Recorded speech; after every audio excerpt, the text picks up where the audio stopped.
Listen, President Donald Trump just this morning, over the weekend, recalled, dialed the numbers and sent a phone call into 30 ambassadors' offices around the world with none other than the continent of Africa, holding at least 13 of those countries. And this list of 13 countries is going to shock you because these 13 countries show you the top threats to Western American dominance.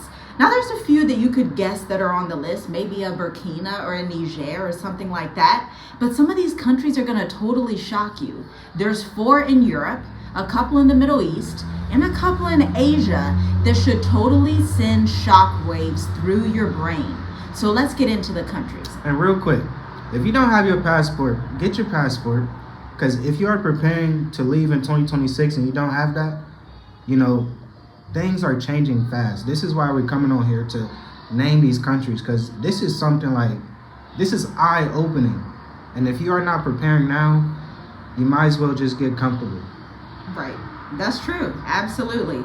So listen, again, Africa is the most affected. Listen very closely. Hit the like button because this is breaking news. Number 1, Burundi. The ambassador from the U.S. to Burundi is called back to America. Now you may say, what is the function of an ambassador? Well, typically, these are the senior level positions that would be at the U.S. embassy in these countries. Now, the U.S. President Donald Trump is the one that, at his pleasure and at his will, these are supposed to be really like a close part of the government, so he can call them home at any time. But I want you to hear the other countries on this list, like Cameroon, Cape Verde with a very nice digital nomad visa and a least corrupt country in Africa, Gabon in West Africa, Côte d'Ivoire, which is a French-speaking country in West Africa, Madagascar, who had a coup in October, listen y'all, Mauritius, the country that we have lived in for over 2 years now, neutral country, least corrupt, lots of Western expats, lots of African expats finding freedom and 10-year residence programs here. Niger, not a shocker. Nigeria, not a shocker. Rwanda. Wasn't Paul Kagame just at the White House? They're just best friends hugging and stuff. Oh, Senegal. Again, another least corrupt African country with a fabulous tech ecosystem. Somalia and Uganda. Whoa.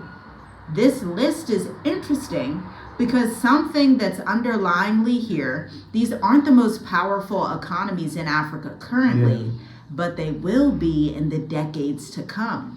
They pose a real threat to the West, especially as they develop, especially as they have free movement, especially as they are more marketable than the U.S. for immigrants. Because remember, President Donald Trump kicked out all of the immigrants in America. And he's continuing to do this.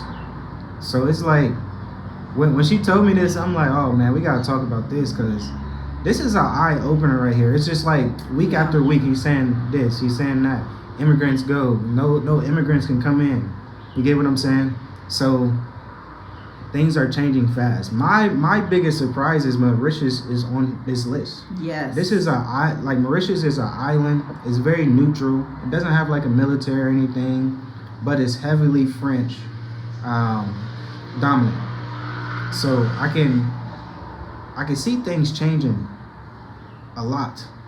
Côte d'Ivoire is also a previous French colony. Madagascar, Niger, Rwanda, It's like, Senegal, what's really going on? a lot of French colonies. So, the underlying question is really, are France and the U.S. having a bit of tensions?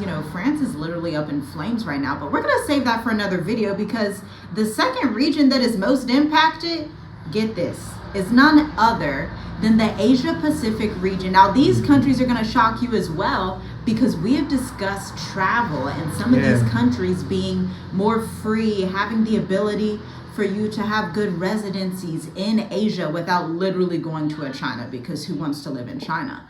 But these countries in the Asia Pacific region are Fiji, Laos, the Marshall Islands, Papua New Guinea, the Philippines, and Vietnam. You know, my father, when he was a child, spent 5 to 7 years being raised in the Philippines because my grandpa was in the war that was taking place and was stationed in Vietnam at that time. But it's interesting to see that time is almost going backward. Are they now seeing the Philippines and Vietnam as an economic threat to Western sovereignty? So it's almost like the times of war are coming back, where ambassadors are being pulled. But that's not it.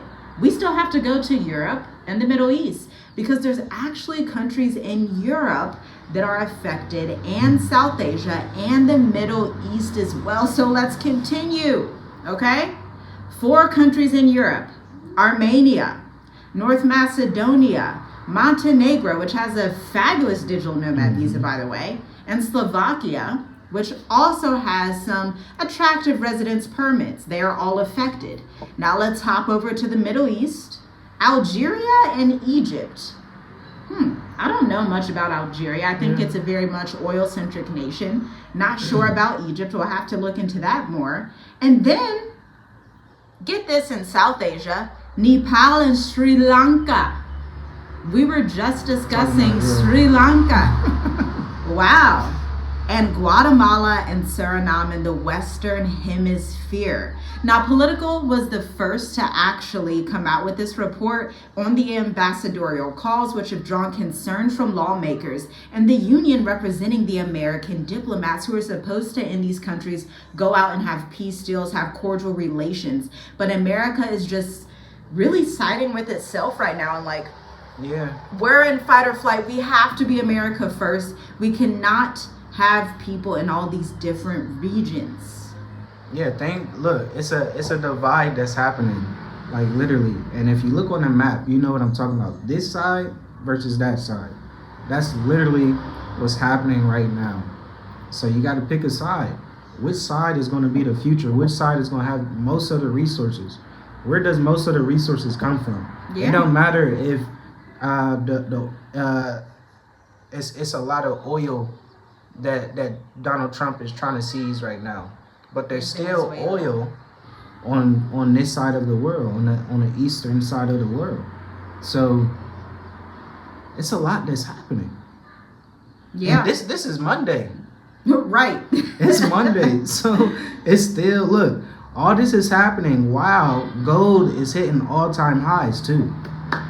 Glory. Okay. If you're in the market with gold, and again, we're enjoying the time, and it's only going to increase. We're telling you, this 2026 to 2030 window is going to unleash times that we've never seen before. And so you're going to have to choose, because you're going to be in a scenario after 2028, closer to 2030, maybe even sooner, where the Western society is going to be locked in on itself.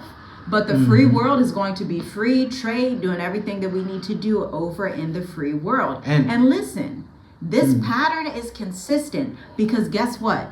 I ran a bit of pattern recognition to see when this has happened before, and notoriously, this happens before sanctions harden or widen in the countries listed, aid becomes conditional, they've already cut off aid to African countries, before security partnerships are defined, before trade or visa frameworks tighten for those countries, or before pressure replaces persuasion.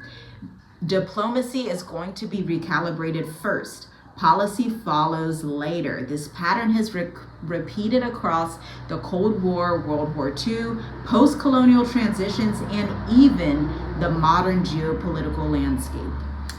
Take advantage of it. That's what I'm going to say. You can take advantage of what's happening right now.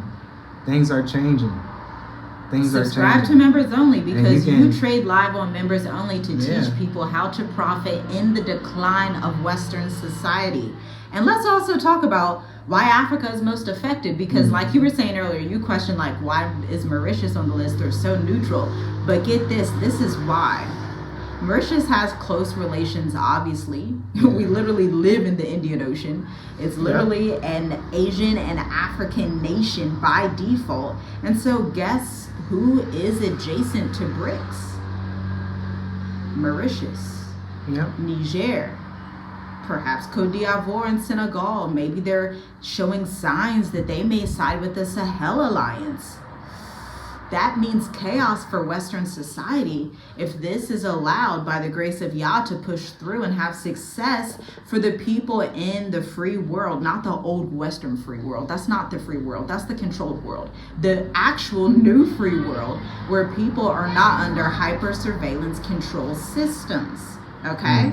And then if you look at the other countries, you also have energy and rare earth supply chains, BRICS aligned or adjacent pathways, like I was just saying, and then multi-aligned or non-aligned political blocks. So there's a lot going on behind the scenes that's worth doing a deep dive. Unfortunately, the mature adult intensive is closed, and so the clients that are already in there are going to be breaking this down and what it means for their residency pathways in whichever countries they choose. But we will let you know near late January when we open back up. In the meantime, you can subscribe to the EXPAT Intel newsletter where we discuss everything in depth that we can't say on YouTube. Subscribe down below. It's complimentary. But as you were going to say. Yeah, I was going to say BRICS. I know this is a new term, right, that people are starting to realize what's going on, but BRICS been around for more than a decade. Yeah. 2005? Yeah, things take time.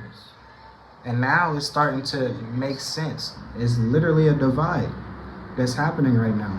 Yeah. Like the Indian Ocean is very powerful. There's a lot of trade that's going on. There's a lot of land on this side. Think about it. America's only 4% of land mass or the population of the world. 4%. 4% of the total world's population. Think about that. And declining. And Russia and China already have their hands right there in the Caribbean or the Gulf of Mexico or the Gulf of America. America. The Gulf of America. You get what I'm saying? They're already building the shipping rigs and stuff like that. It's a lot of things that's changing. They're playing chess. They're playing chess very quietly, very strategically, and if you don't keep up with this, you're going to be left behind. You're just going to be comfortable in America when the whole world is growing without you. So it's really time to dig deep and listen. That's something that's very, very important right now. You have to listen, because if you don't, things are going to fall and it's just going to shatter and crash around you. Yeah. That's very important. Listen the first time. Yeah. And listen, get this.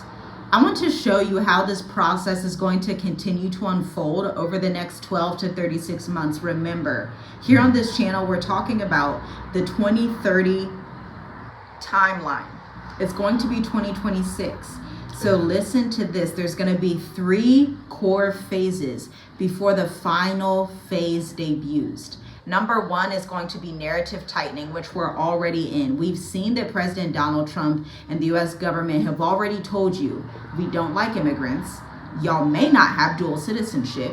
We really want to block Tanzanians and other countries from even coming in America. And so you see this narrative tightening where the message hardens and strategic interests shift.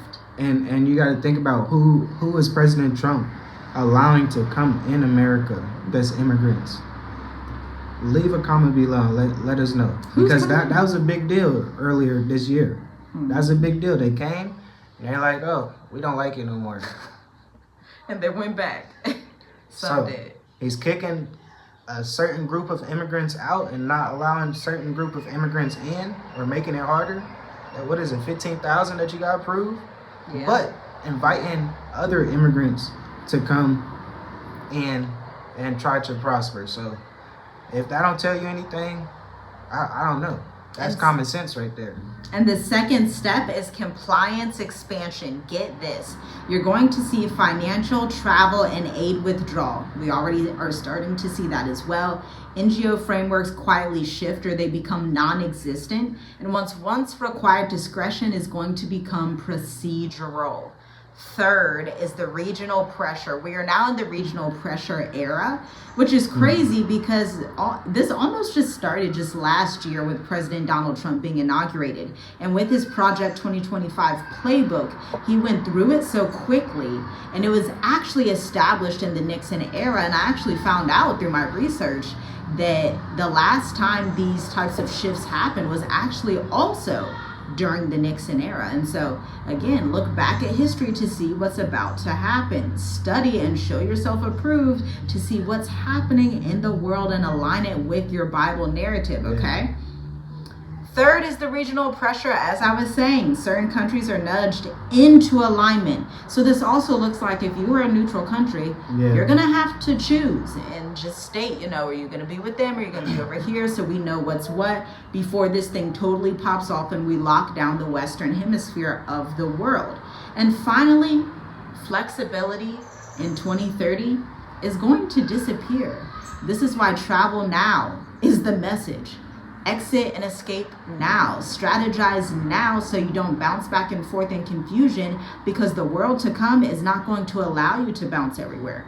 The world to come is going to be super surveillance, AI, innovation, lockdown in the name of robotics and safety and control. And all of these words that Siri is going to repeat back to you, back and forth, over and over. What was once negotiable is going to become fixed. Options are going to narrow by the 36-month timeline and even before, which is why the ambassador recalls are so important before policy announcements appear. This is absolutely crazy. Now, the Trump administration says this is all standard procedure, with the State Department actually putting out, their communications and saying, hey, this is normal. They're emphasizing that ambassadors represent the president and implement the America First agenda. Shout out to OutlookBusiness.com for that tidbit. They're like, hey, this is just a normal phase that we're transitioning into. They withdrew everybody that President Biden appointed, and they're like, this is just what it is. This is what it's going to be. And you see what happens when President Trump chooses people. Just say what was it recently? The FBI director, he hadn't had any experience in the FBI, but President Trump allowed him to do that. He recently said, I'm retired. So it's a lot of things. It's like a regroup that's happening right now for America. Like, this is what we're going to do. If you're with it, you're with it. If not, you're going to have to go. You have to go. So, and plenty of us have went and are going. Yeah, and that's something that you really got to think about. Are you with it or are you not? If you are, that's okay. Just be safe, be careful. But yeah, that's your business. That's you. But if the Most High is calling you out, if He's leading you in a way and guiding you to move abroad, you get what I'm saying? It's time to listen now. 2026 is right around the corner, as they say, and if you are not paying attention to these things that's happening, these things that we're talking about right now, I'm telling you, you're going to be left behind. Really. I know we say this a lot. We've been saying this for 5 years. For going 5 on years. 6. Yeah, going on 6 years. Going to be going on a decade soon. And we're going to continue to say it because things are going to change. Things take time. But the time that is spent, that these things is going to roll out, you can take advantage of it. Like, really, if it's bad or good, you can take advantage of it. But you just gotta, you gotta know where to put your knowledge. You gotta know where to put your skills, your talents. And I'm telling you, you will prosper. You will. You just gotta figure it out. Yeah. So your next steps, listen to the Introvert Marketer podcast on our channel, or listen to the Mauritius Africa playlist on our channel. Because if you're looking to exit, well, we got all the content that you need. But we really want to know, what do you think this signals? What do you think this means? Do you think this is just like a normal thing, a normal cycle? Or is this showing us something deeper is happening before 2026 even approaches? Yeah. Check the links in the description, guys. Make sure you like the video. Subscribe if you haven't yet. and we will talk to you in the next video. Shalom, shalom. Shalom.